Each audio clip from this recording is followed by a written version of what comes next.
Hello students, कैसे हो? सब बढ़िया? चलो, बहुत बढ़िया। अब मैं स्टार्ट करने जा रहा हूँ न्यूटन्स लॉज ऑफ मोशन का नेक्स्ट टॉपिक। और आज हम लोग पढ़ेंगे एक ऐसे सिस्टम के बारे में जिसमें कि टाइम के साथ सिस्टम का मास चेंज होता है। ठीक है, जैसे मोमेंटम होता है मास इनटू वेलोसिटी। तो अभी तक हमने ऐसे क्वेश्चंस पढ़े हैं, ऐसे कॉन्सेप्ट्स ही करे हैं जिसमें कि टाइम के साथ वेलोसिटी चेंज होती है बॉडी की, तो मोमेंटम चेंज होता है। और rate of change of momentum force है। तो जहां पर भी फोर्स और मोमेंटम से रिलेटेड क्वेश्चंस आते हैं, वहां पर उन क्वेश्चंस में मोमेंटम सिर्फ इसलिए चेंज हो रहा है क्योंकि वेलोसिटी चेंज हो रही है। लेकिन क्योंकि मोमेंटम है मास इनटू वेलोसिटी, तो मोमेंटम तो तब भी चेंज होगा अगर बॉडी का मास चेंज होगा with respect to time.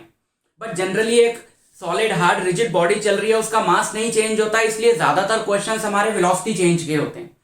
But कुछ सिस्टम ऐसे हैं जिसमें मास चेंज होगा। तो अगर मास चेंज होगा तो मोमेंटम चेंज होगा, और मोमेंटम चेंज होगा तो मोमेंटम पर यूनिट टाइम जो चेंज होगा वही फोर्स है। तो जब भी बॉडी का मास चेंज होता है तब भी उस पर फोर्स लगती है। तो ऐसा ही कुछ रिलेशन हम लोग आज के वीडियो में पढ़ने वाले हैं, और उसका हम लोग एग्जाम्पल लेंगे रॉकेट का। बिकॉज रॉकेट एक ऐसा बहुत अच्छा सिस्टम है जिसमें कि मास चेंज हो रहा है विद टाइम। मतलब बहुत अच्छा एग्जांपल है इस चीज का। तो रॉकेट के इक्वेशंस को समझते हैं, रॉकेट के साइंस को समझते हैं, और उससे हमको ये पता चलेगा कि जब मास चेंज होता है किसी सिस्टम का तो उस पर फोर्स जो लगती है वो कैसे लगती है और कितनी लगती है। ठीक है, तो ये है जी आपका रॉकेट, और ये रहा रॉकेट। रॉकेट बना ले थोड़ा अच्छे से पहले, चलो रॉकेट बना लेते हैं। ये रहा रॉकेट, और ये रॉकेट जा रहा है और पीछे से गैसेस निकल रही हैं। ये है बर्न्ट गैसेस, है ना, बर्न्ट गैसेस। थर्ड लॉ में, न्यूटन के थर्ड लॉ वाले टॉपिक में हम लोग इसकी चर्चा तो कर ही चुके हैं कि ये कैसे चलता है। जब रॉकेट ऊपर उठता है तो क्या होता है, रॉकेट के अंदर फ्यूल होता है। वो फ्यूल, बहुत ज्यादा फ्यूल होता है रॉकेट के अंदर। वो फ्यूल बर्न होता है, गैसेस निकलती हैं पीछे से। वो गैसेस अर्थ पे फोर्स लगाती हैं, और बदले में अर्थ उसको फोर्स लगाती है। जिस फोर्स से वो ऊपर जाता है उसको हम लोग बोलते हैं थ्रस्ट।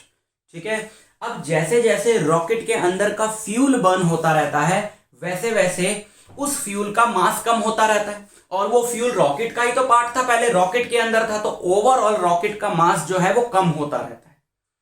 ठीक है, तो मास चेंज हो रहा है, मोमेंटम चेंज हो रहा है, वेलोसिटी भी तो चेंज हो रही है। अभी हम देखेंगे कि एक्सेलरेटेड मोशन है, इसकी वेलोसिटी धीरे धीरे बढ़ती जाती है, उससे तो मोमेंटम चेंज हो ही रहा है। मास चेंज होने से भी मोमेंटम चेंज हो रहा है, और बहुत ज्यादा momentum per unit time change होने से इस पे बहुत ज्यादा फोर्स लगती है और ये ऊपर जाता है।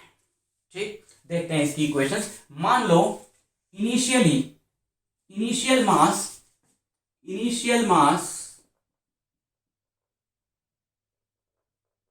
ऑफ रॉकेट प्लस फ्यूल,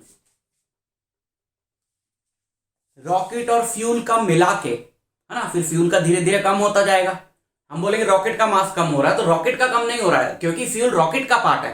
तो फ्यूल का मास धीरे धीरे कम होता जा रहा है, तो ओवरऑल मास कम होता जा रहा है। तो initial mass of rocket plus fuel, यानी रॉकेट प्लस फ्यूल तो पूरा रॉकेट ही हुआ ना। जब हमने उसको ऊपर उठाया तो उसके अंदर ही तो था फ्यूल, तो ये मास हम लोग ले लें एम नॉट। ठीक, और इनिशियल वेलोसिटी, रॉकेट रेस्ट से स्टार्ट हुआ भाई, स्टार्ट होने से पहले तो खड़ा हुआ है ना वो, तो initial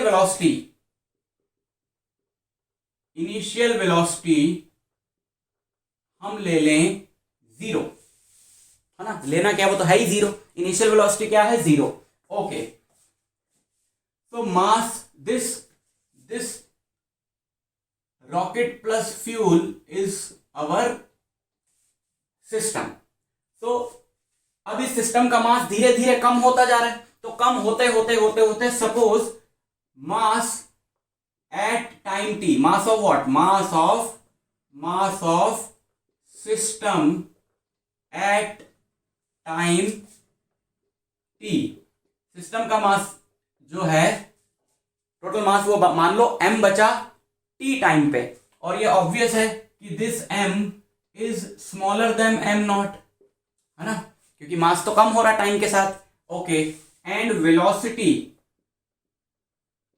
of system eight time t is v। मान लो थोड़ी देर बाद रॉकेट उड़ा, थोड़ी देर बाद उड़ने के total mass of the system is m और velocity of the system is v। ठीक, ओके, अच्छा जी, okay, velocity of gas, velocity of exhaust gases, ये जो गैसेस निकल रही हैं, जो बर्न्ड गैसेस निकल रही हैं पीछे से, मान लो इनकी वेलोसिटी है vg, मान लो इनकी वेलोसिटी क्या है vg, इसको हम लोग मान लेते हैं कि ये कांस्टेंट है। मान लो एक कांस्टेंट वेलोसिटी से गैसेस जो है वो रॉकेट से निकल रही हैं। समझ में आ गई बात? ओके, सो अब देखो, this is what velocity of gases with respect to earth. यहां से अगर कोई देख रहा है तो वो देखेगा कि vg वेलोसिटी से गैसेस जो है वो निकल रही हैं। ठीक, ओके, अब देखो, अब ये काम क्या हो रहा है, रॉकेट ऊपर जा रहा है, गैसेस बाहर निकल रही हैं, मास कम हो रहा है। अब इसको हम लोग रिलेट कर सकते हैं बुलेट गन सिस्टम से। जैसे ही बुलेट से गन, बुलेट से गन थोड़ी फायर हुई, जैसे ही गन से बुलेट फायर हुई, अब वो बुलेट पहले गन का पार्ट थी, अब जैसे ही गन से बुलेट फायर हुई तो गन का कुछ मास कम हो गया, तो उसका जो मोमेंटम कम हुआ, मोमेंटम चेंज हुआ, मास कम होने से। मास उसका मान लो, बुलेट का मास था मान लो 10 ग्राम और गन का मास है 100 ग्राम, तो गन का मास अब कितना रह गया, जब बुलेट फायर हुई तो गन का मास रह गया 90 ग्राम, तो उसमें 10 ग्राम मास कम हुआ, मान लो 1 सेकंड में, तो उस पर फोर्स लगी, change in momentum by time, तो उस फोर्स की वजह से पीछे की तरफ झटका लगता है। जिसका भी मास कम हुआ, अचानक उसमें से कुछ मास निकल के चला गया, तो मास चेंज हुआ तो मोमेंटम चेंज हुआ, और ये प्रोसेस में कुछ टाइम तो लगा होगा, तो मास चेंज हुआ तो मोमेंटम चेंज हुआ, तो momentum divided by time, Newton का सेकंड लॉ कहता है वही तो फोर्स है। तो इसमें भी ऐसा ही हो रहा है, रॉकेट में से फूं करके मास निकला, ठीक है, गैसेस का मास निकला एकदम से, तो रॉकेट में बहुत ज्यादा फोर्स लगी। ठीक, तो ओवरऑल मोमेंटम क्या रहता है, कंजर्व्ड रहता है सिस्टम का।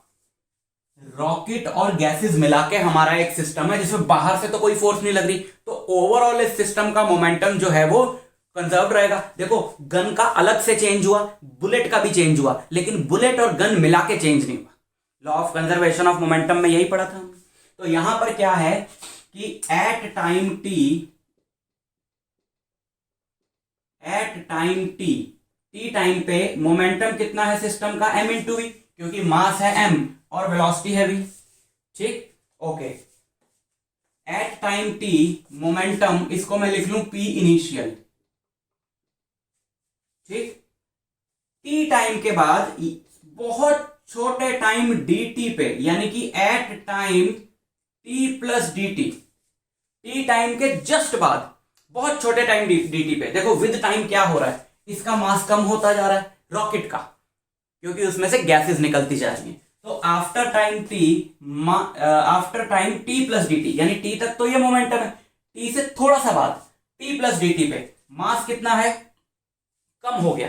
अब बहुत थोड़े से टाइम में मान लो इसमें से जो मास निकला गैसेस का वो भी बहुत थोड़ा सा है dm, तो t टाइम पे मास था m, t plus dt time पे कितना बचेगा, m माइनस dm, और वेलोसिटी बढ़ जाएगी, थोड़ी और बढ़ जाएगी, जैसे अभी समझाया ना, जैसे गैसेस निकली थोड़ी सी वेलोसिटी और बढ़ जाएगी, विद टाइम बढ़ती जा रही है ना। हमने टाइम बहुत लिया, कम टाइम लिया, जस्ट टी के जस्ट बाद, तो मास थोड़ा सा कम हो गया और वेलोसिटी थोड़ी सी बढ़ गई। टी टाइम पे वेलोसिटी थी v, तो dt टाइम पे सपोज वेलोसिटी कितनी हो गई, v प्लस dv।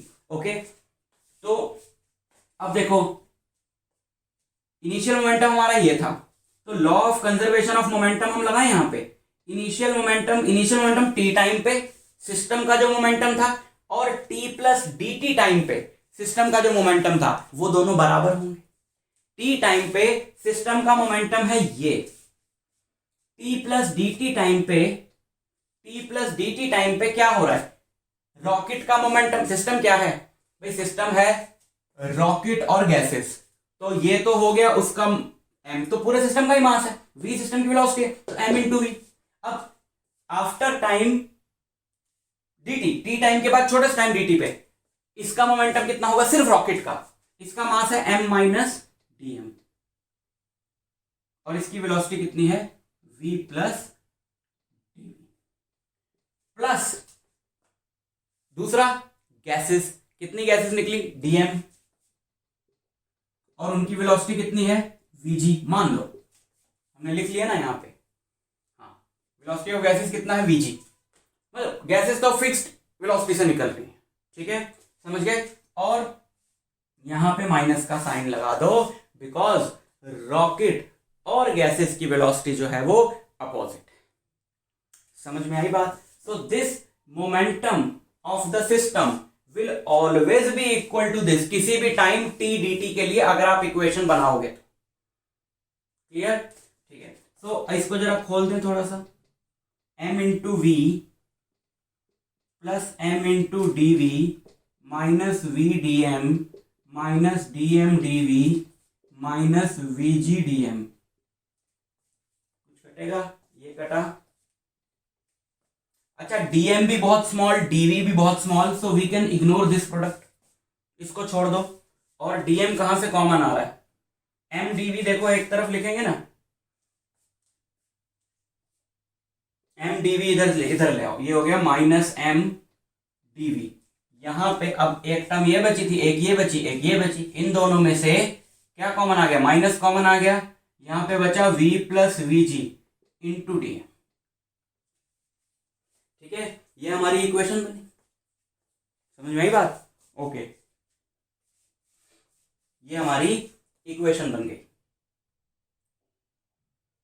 अब इस टर्म पे फोकस करो जरा, इस टर्म पे फोकस करो, v प्लस वीजी क्या है जरा देखो, ये v से ऊपर जा रहा सिस्टम और गैसेस निकली vg से, तो v प्लस वीजी क्या होगा, देखो v प्लस वीजी, ये तो vg जो था वो तो इस ऑब्जर्वर के रिस्पेक्ट में था, है ना, ये तो कहेगा कि गैसेस जो है वो vg से आ रही, लेकिन जो रॉकेट में बैठा है उसके लिए गैसेस कितनी दूर निकल जाएंगी, देखो मान लो ये रॉकेट जा रहा है 100 किलोमीटर पर सेकंड की स्पीड से इधर, और गैसेस निकली इधर 50 किलोमीटर पर सेकंड की स्पीड से, तो एक सेकंड में यहां पे बैठ के कोई देख रहा है, इस रॉकेट की विंडो से कोई देख रहा है, तो एक सेकंड में वो गैसेस से कितना दूर हो जाएगा, रॉकेट 100 इधर चला गया, गैसेस 50 इधर चली गई, एक सेकंड में वो बंदा कितना इधर हो जाएगा, मतलब कितना दूर हो जाएगा गैसेस से, 100 प्लस 50 150 किलोमीटर पर। और वैसे भी अपोजिट डायरेक्शन में जा रही है ना, तो अपोजिट डायरेक्शन में वेलोसिटी ऐड हो जाती है, क्योंकि डिस्टेंस के बढ़ने का रेट बहुत ज्यादा हो जाता है, ऐड हो जाएगा ना दोनों, ये 100 ऊपर गया एक सेकंड में और ये 50 नीचे गया, तो रॉकेट की विंडोज देखेगा, वो कहेगा कि भाई गैसेस जो है वो 100 की स्पीड से, सॉरी 50 किलोमीटर पर सेकंड की स्पीड से नहीं निकल रही, 150 किलोमीटर पर सेकंड की स्पीड से निकल रही है, क्योंकि वो तो मेरे से एक सेकंड में 150 किलोमीटर दूर हो जाती है। ठीक है, और वो क्या है, v plus V. So this is what, this is the velocity of exhaust gases, velocity of exhaust gases with respect to rocket, velocity of exhaust gases with respect to rocket।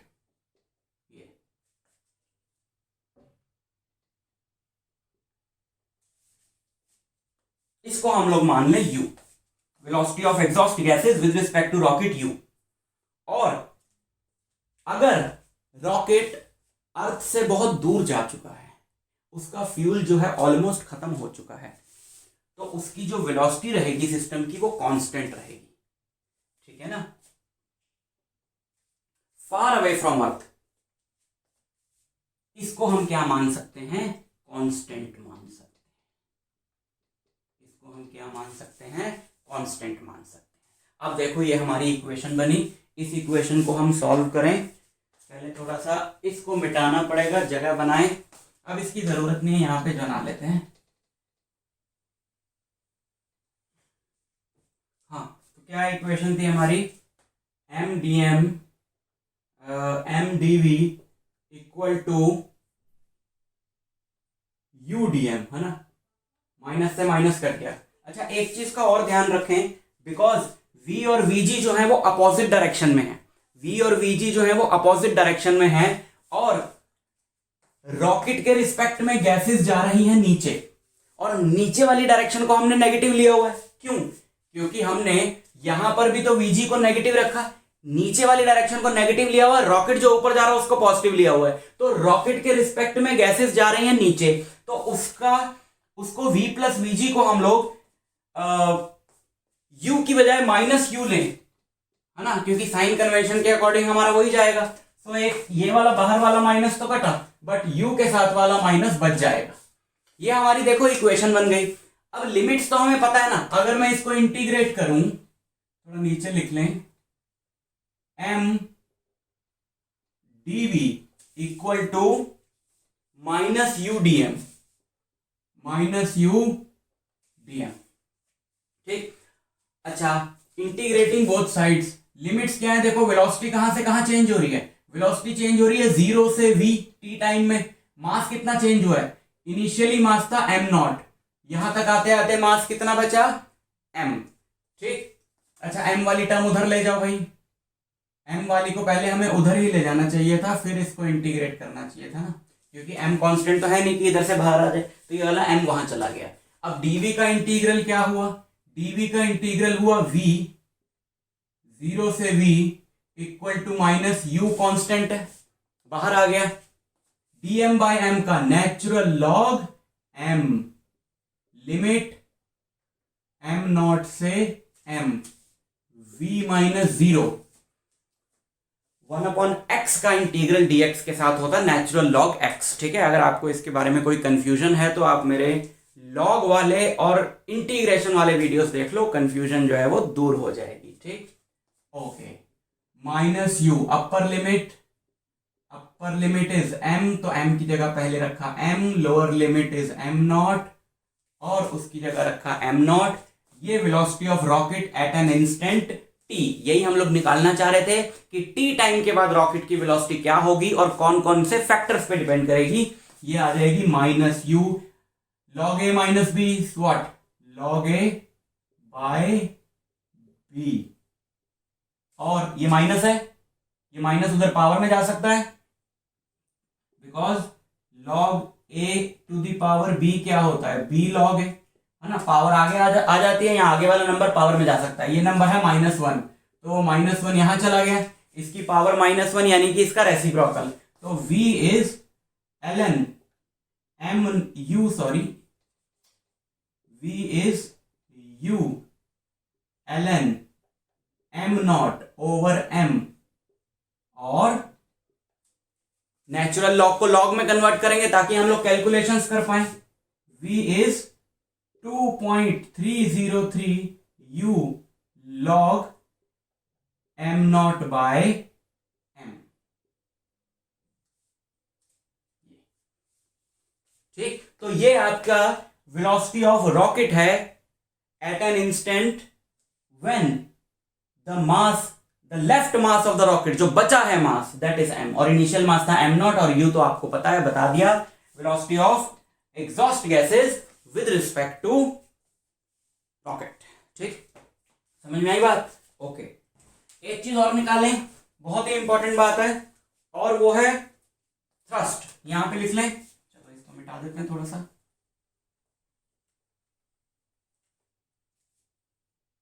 Thrust मतलब मैंने आपको बताया कि जो force लग रही है rocket पे, भाई फोर्स क्या होता है? फोर्स होता है मास इनटू एक्सेलरेशन।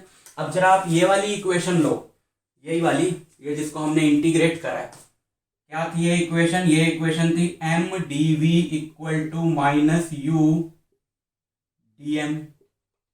अगर मैं इस इक्वेशन को देखो dt से डिवाइड करा दूं, क्यों dt से डिवाइड कराना भाई? dv तो है ही मेरे पास, तो अगर मैं dt से डिवाइड कर दूंगा तो dv बाई dt एक्सेलरेशन हो जाएगा, और मास इनटू एक्सेलरेशन क्या होता है? फोर्स। वहां से मेरे को मिल जाएगी force minus u dm by dt, तो ma equal to minus u dm by dt, ma is what? Force, तो force acting on the rocket is minus u dm by dt। dm by dt क्या है? dm वो मास है ना जो बाहर निकल रहा है, और dt टाइम है, तो dm बाय dt को मैं क्या बोल सकता हूं? dm by dt is the rate of consumption of fuel. dm by dt is the rate of consumption of fuel, कि कितना फ्यूल रॉकेट जो है वो कंज्यूम कर रहा है पर यूनिट टाइम, यानी कि रॉकेट का कितना मास कम हो रहा है पर यूनिट टाइम। रॉकेट का कितना मास कम होगा पर यूनिट टाइम, जितना वो फ्यूल कंज्यूम करेगा, है ना, उतना ही तो मास कम हो रहा है। सिर्फ फ्यूल का ही तो मास कम हो रहा है, रॉकेट का थोड़ी हो रहा है। तो this is the force acting on the rocket. इस फोर्स की वजह से रॉकेट जो है वो ऊपर उठता जाता है।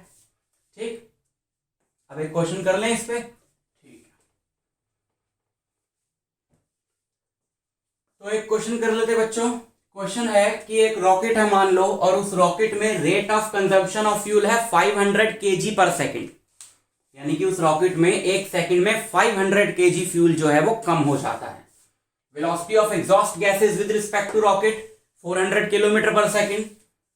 Find thrust on the rocket. Okay, तो पहला पार्ट थ्रस्ट यानी कि फोर्स। थ्रस्ट का फॉर्मूला क्या था बच्चों? Minus U dm by dt।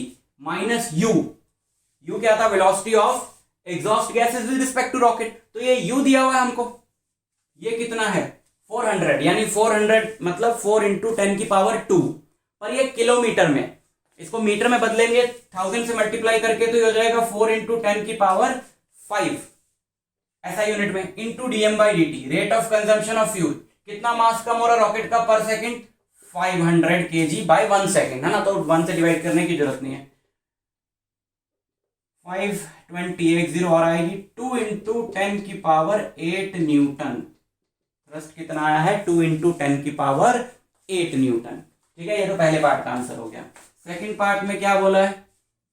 Velocity of rocket when mass of rocket becomes 1/100 of its initial mass. Okay, तो ये रहा वेलोसिटी का फॉर्मूला, है ना। ये वेलोसिटी क्या हो रही है हमारी? ये वेलोसिटी हमें इस इक्वेशन को देख के पता चल रहा है कि ये वेलोसिटी टाइम के साथ बढ़ेगी। कैसे? टाइम के साथ m कम होता जा रहा है, मास ऑफ द सिस्टम कम होता जा रहा है। भाई m0 तो कांस्टेंट है ना, वो तो इनिशियल मास है, ये कम होता जा रहा है, तो ये जो रेशियो है ये बढ़ती जाएगी। यहां बाहर माइनस का साइन तो है नहीं, तो ओवरऑल ये टर्म बढ़ती जाएगी। तो वेलोसिटी टाइम के साथ बढ़ रही है। तो देखें इस केस में क्या है, 2.303 को हम 2.3 ले लें इजी बनाने के लिए कैलकुलेशन को। यू हमारा कितना है? 4 × 10⁵ लॉग, मान लो इनिशियल मास m0 है, और क्या बोला है? When mass become 1/100 of initial mass, यानी कि m0/100 इज m। ठीक, ओके, ये कट गया। वेलोसिटी कितनी हो गई? 2.3 × 4 9.2 × 10⁵ लॉग, ये ऊपर चला जाएगा 100। लॉग 100 को हम लिखेंगे 10⁵2, 2 आगे आ जाएगा, 2 आगे आ जाएगा, लॉग 10 बचेगा जो 1 होता है। तो फाइनली बस इसको हमें 2 से मल्टीप्लाई करा देंगे। वेलोसिटी है, सब हमने ऐसा यूनिट में कन्वर्ट कर लिया। So this is the velocity in metre per second which is 18.4 × 10⁵ metre per second और 1.84 × 10⁶ मीटर पर सेकेंड। समझ में आई बात? This will be the velocity of the rocket इस सिचुएशन में जो पूछी गई है। ठीक, समझ में आ गई बात आपको? तो ये हमारा सिस्टम था वेरिएबल मास का। इसको प्रिपेयर कर लेना, डेरिवेशन भी आपको करा दिया, क्वेश्चन भी आपको करा दिया। मैं आपसे मिलूंगा नेक्स्ट वीडियो लेक्चर में एक नए टॉपिक के साथ।